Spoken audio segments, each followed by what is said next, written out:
Welcome to week 2. We are starting in on chapter 3 content, which is strategic planning. And this week we are going to examine how strategic planning is foundational to performance management. So I'm doing this quick mini lecture for you all. It allows me to bring the content to you in a way that's a little bit different. So it's not just reading a module or reading a textbook.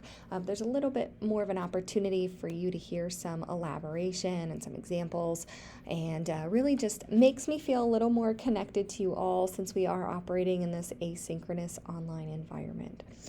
So again, this week we're going to talk about the strategic planning process, and there are 5 steps of the strategic planning process. I'm going to go through each one in more detail in the slides that follow, and some of these steps we're going to combine. Before we really jump into the details of the strategic planning process, I wanted to just point out 2 things. The first is that strategic planning is really paramount to creating a performance management system, because the strategic planning process sets the agenda, sets the objectives and the direction for the organization. And it's very hard to create jobs or to describe jobs or even to evaluate how somebody is doing if we can't really draw a connection between that job and the organization's overall purpose for being. So the strategic plan really helps us to identify what the organization is doing, what its purpose for existence is, and outlines a plan for what the organization hopes to accomplish in the years that come. We then can use that plan to identify certain jobs and to figure out whether or not jobs are aligning back to our overarching purpose as an organization. So it's really necessary for an organization to engage in strategic planning before they go about trying to create a performance management system. Because if there's no alignment, it definitely creates problems later down the line. We're going to talk about that in more detail this week, particularly when we get into our case study.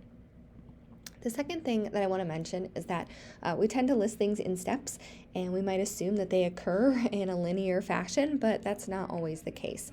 So in terms of strategic planning, there are 5 steps, but sometimes these steps might occur in a different order than is identified here. And these steps should be kind of ongoing, so you don't get to develop strategies, number 5, and just stop. An organization needs to continually engage in strategic planning in order to remain up to date with what's happening in the industry, with what's happening within their own organization. And there might be a time when they need to go back and re-engage in some of these steps in order to update objectives and strategies for the future. So more or less, strategic planning is ongoing. It's not one and done, and it's really necessary to help develop the performance management system to ensure that we have alignment and synergies between what our overarching purpose is and the jobs that we create and evaluate. So step 1 in the in the strategic planning process involves analyzing the environment. So with this, an organization will engage in a situation analysis. The situation analysis involves examining the features of a company's environment that most directly affect its options and opportunities. So more or less, a company has to figure out where it's at currently and where it could go in order to start developing later objectives and strategies. There are 2 types of analyses that an organization can engage in. The first is called an industry analysis, which is more of an external analysis of what's happening in the broader industry. The second type of analysis is a company situation analysis. So this is digging deeply into the organization itself and trying to figure out what opportunities and threats exist for that actual company. So the industry analysis is a bit more broad and external. The company situation analysis tends to be more narrow to the organization and is internal.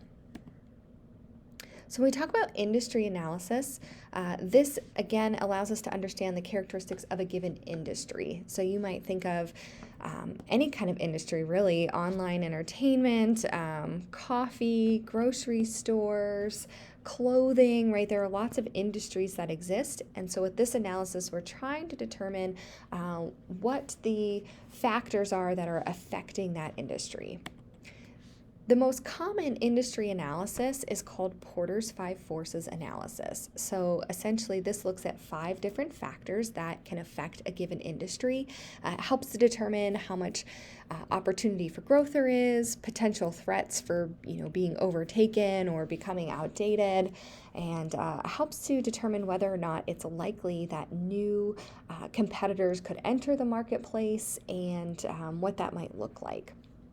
So the textbook doesn't cover Porter's Five Forces, but this is something that I think it's important for everyone to have at least an understanding of the terminology, because this might come up in your other classes. It might come up in your organizational meetings, particularly when you get to higher level meetings with executive boards. This Porter Five Forces is quite well known. We also have students from the MBA program in our class this semester, and so this is something they may have covered in some of their coursework already. But again, you are HR students, but that also means that you're business students, and I think this is an important topic to cover. So I'm not going to dive into all of the details of Porter's Five Forces, but I will provide a couple of additional links and sources for you all to dig more deeply into each of these detailed areas of the 5 forces. But more or less, when we're trying to examine an industry, we need to consider existing competitors and how much competition exists in the field, how strong is that competition, how loyal are customers to a given brand. All of that's going to affect an organization. We can also look at threat of substitutes, so how easy is it for somebody to obtain a good or a service in a different way? So can they kind of go around a given product or service to still get what they want? Threat of new entrants has to do with how easy it is for new competitors to enter the marketplace, how much capital they might require, how much economies of scale might come into play, can they access certain distribution channels, etc. So how easily can a new competitor come in to that industry? We also need to consider the bargaining power of suppliers, which looks at how many suppliers there are, the number of suppliers that are available, how unique is each supplier's product, and whether or not an organization would be able to use a different supplier or substitute a particular supplier in order to get what they need. In terms of the COVID pandemic, I think this bargaining power and kind of power of suppliers was really front and center, because we saw a lot of organizations struggling with their supply chain and trying to get access to supplies and trying to go to different suppliers in order to be able to get what they needed for their companies to maintain their own business agenda. So I think that's really interesting, of course, outside the purview of this course, but something to think about. And we also can look at the bargaining power of buyers. So how many customers are there? What's the size of each customer's order? Are there differences across customers? How sensitive are they to prices, etc.? So for instance, you might think about prices going up. And is that a problem if one customer stops buying something? No, probably not. But if you have somebody who has a lot of buying power, if they're purchasing things for their entire company and they decide to switch, well, that might be different. So all of these factors are going to impact where an industry is at and what some opportunities or potential threats might be for that industry. An organization can also engage in oh, geez, I'm so sorry. We've got a technical problem there. There we go. Okay. Company can also engage in a company situation analysis, and we call this a SWOT analysis. The purpose of the SWOT analysis is to understand the strategic issues and problems of a given company. So now we're kind of narrowing our focus to be more towards the company or organization itself rather than the broader industry. So our SWOT analysis stands for strengths and weaknesses. So here we're looking at the strengths and weaknesses of a company, and these are going to be considered internal factors. So what we can control internally to our organization. We can also look at opportunities and threats, and so these opportunities and threats represent external factors. And so these external factors could be things like the economy, they could be things like politics, they could be, changes in social movements or changes in preferences among our customer base, etc. So the SWOT analysis allows us to dive more deeply into our own organization to better understand how we are positioned in the context of that broader industry, which we would have already analyzed with that Porter's 5 Forces approach. By doing these analyses, we can just gain more insight to our organization and understand where we might need to go in the future and opportunities where we might be excelling, just to understand our own competitive advantage, but also our own potential weaknesses. So when we do the SWOT analysis, we can follow that up with what we call a gap analysis. This gap analysis looks at how an organization is positioned externally in relation to how they're positioned internally. So there are 4 potential outcomes that can arise. So if an organization has a lot of opportunities externally, but then also have a lot of internal strengths, that gives them a position of leverage. So here there's some opportunity that exists in the environment and the organization has the internal strength in order to take advantage of it. So perhaps there's a new customer base that we're trying to reach, and internally we have enough personnel, we have enough resources, we have good synergy, we're able to put together a new product or a new proposal and reach that new customer base. The second outcome occurs when there is an opportunity that exists in the marketplace, but we have an internal weakness. So there's an opportunity where we could expand, or we could take more market share, or we could position ourselves in a different way, but we're really unable to do so because we have some kind of internal weakness. So maybe we have poor company culture, maybe we have a lack of employees at the moment, maybe we don't have good leadership, right? All of those would be weaknesses that would lead to constraints and would restrict an organization's ability to really thrive in light of those given opportunities. The third outcome occurs when there is a threat in the environment. So something, maybe it's political legislation, maybe it's the economy, whatever it might be, something is threatening our organization, but we have some strengths, and that puts us in a position of vulnerability. But generally speaking, we're able to use our internal strengths to mitigate whatever that threat is. So we're able to come together and continue to thrive even in the face of this threat because we have a strong internal culture, good leadership, the ability to work together, etc.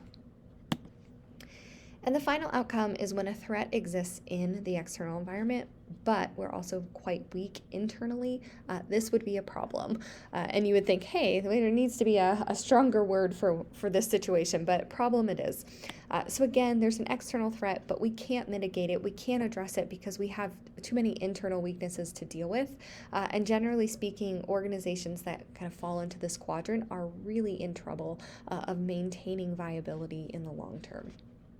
So the gap analysis is important because it just helps us to understand where we're positioned as an organization. Are we in a position of leverage? Are we likely to thrive? Are we likely to grow?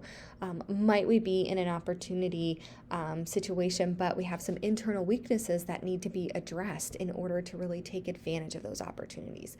So the gap analysis helps us to understand where we're at and how we can move forward as an organization.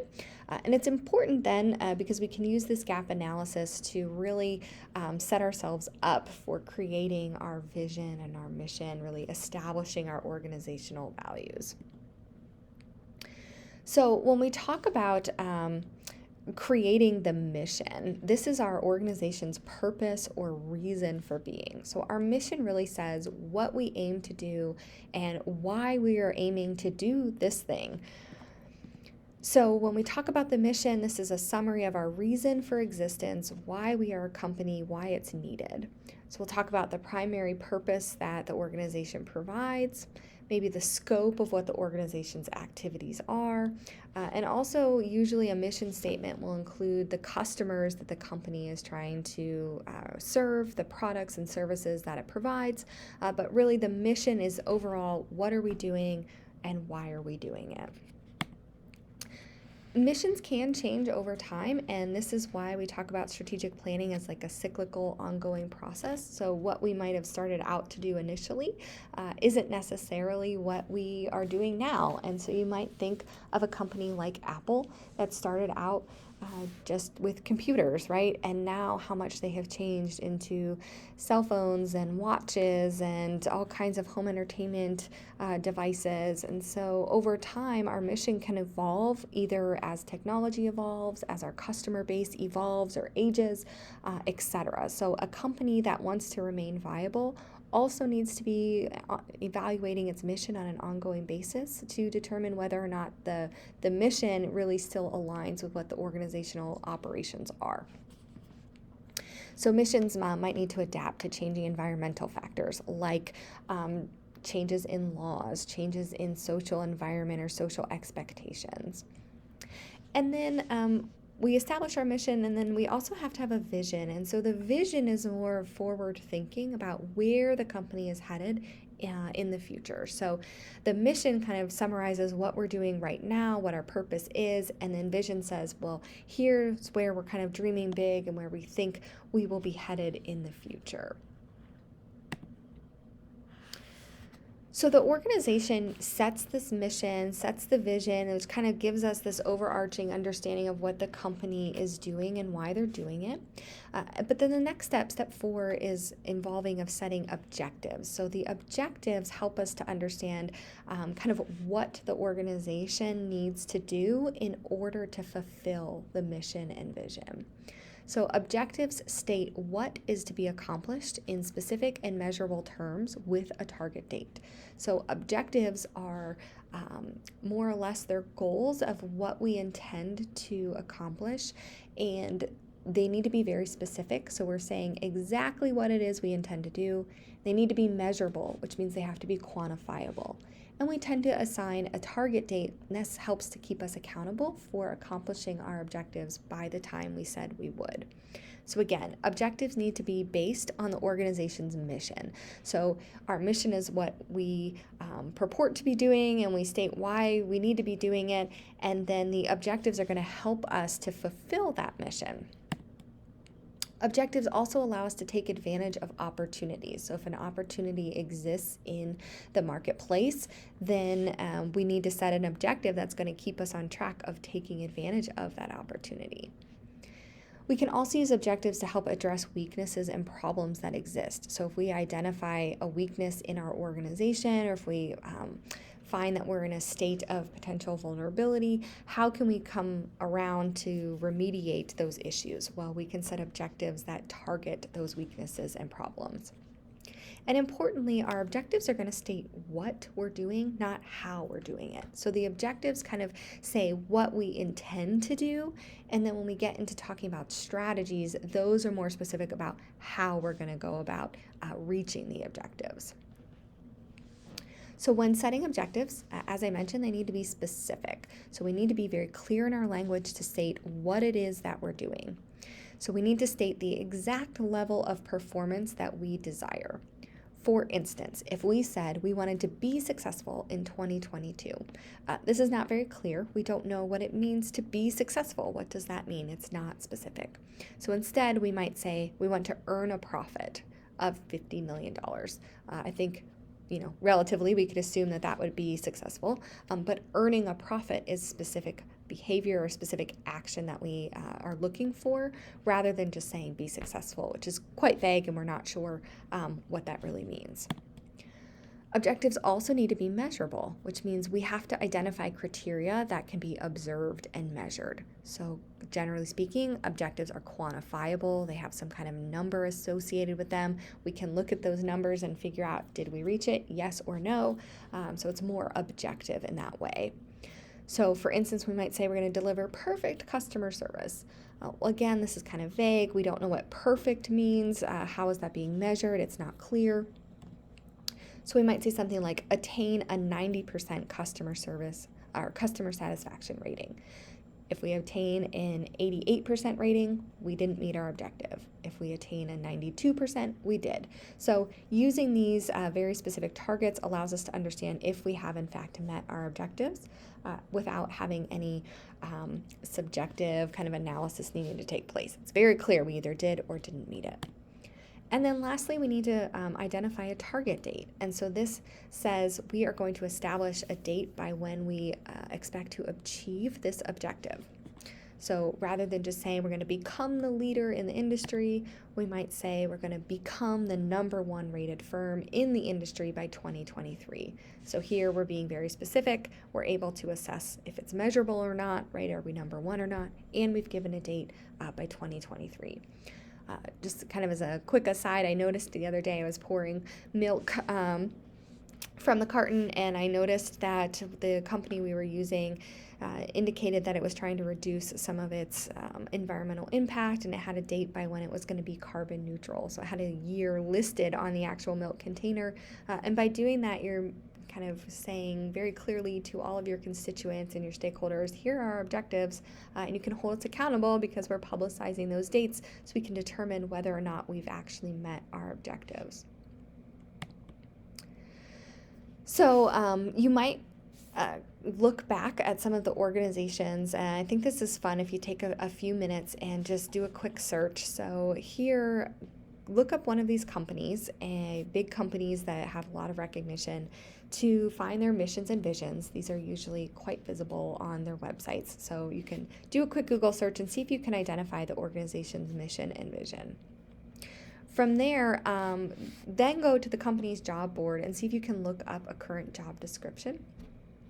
So can you look up a job description and figure out, do you see any of the kind of mission and vision or any of those values that have been described at the broader organizational level? Are they showing up in the job descriptions? And they should be, right? Hopefully they are, because this is really the whole point of Chapter 3, is to talk about how the broader organizational strategy, these mission and vision, help set up what the organization is doing throughout all levels. And so as we're hiring individuals, hopefully we're hiring them with the intent that they are supporting our mission, that they are going to contribute to our future vision. And so I just think this is kind of a fun, quick applied practice just to see, can you see any alignment between how we're hiring and what we purport to be important at that mission and vision level. So nothing formally due for this, but just a quick opportunity for you to kind of do a search and determine whether or not you think some of these companies are or are not doing a good job in this regard. Okay, then the last step is step 5, which is when we implement and control our strategies. So as we mentioned, objectives state what we're going to do. Strategies are when we start identifying how we're going to go about doing those things. So if we want to have a 90% customer satisfaction rating, how are we going to go about to get that rating? So what things are we going to do? What actions are we going to engage in that will allow us to reach that goal? So this is where we might list certain groups we will contact, types of communication we might have with customers, messaging we might use, advertising, etc. And so there are 4 steps involved in the implementing and controlling of strategies, or kind of 4, follow-up points. And the first is that strategizing is really important to keep up with changing environmental factors. So it's important for us to look at what's happening in the environment and to use our strategies to address those factors. This will help us to remain relevant in the current industry. Generally speaking, these strategies are set by top and middle managers, so individuals in the executive suite, vice presidents, etc., right? They tend to be setting the strategies, and then these trickle down to lower level managers and employees. So usually the people that are engaging in actions that implement the strategies aren't always involved in setting the strategies, but there needs to be communication across all levels of the organization. And so I think from a leadership standpoint, it's really important for top leadership to help identify how it is that employees at all levels are contributing to the organization's mission and vision. So letting them know how their daily actions, how their daily job behaviors contribute to the overarching mission and vision of the organization can really help bring people on board and to get them excited about the work that they're doing. I think that strategic planning, I've just described it too in a very short way, and it sounds like, oh yeah, just do these steps and it'll be done.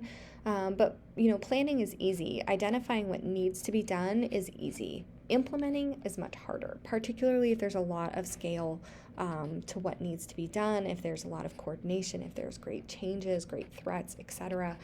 So implementation can be quite hard, and this is going to require a lot of coordination and synergies and flexibilities of individuals across the organization, and a lot of following up, so making sure that we're doing what we say we're going to do.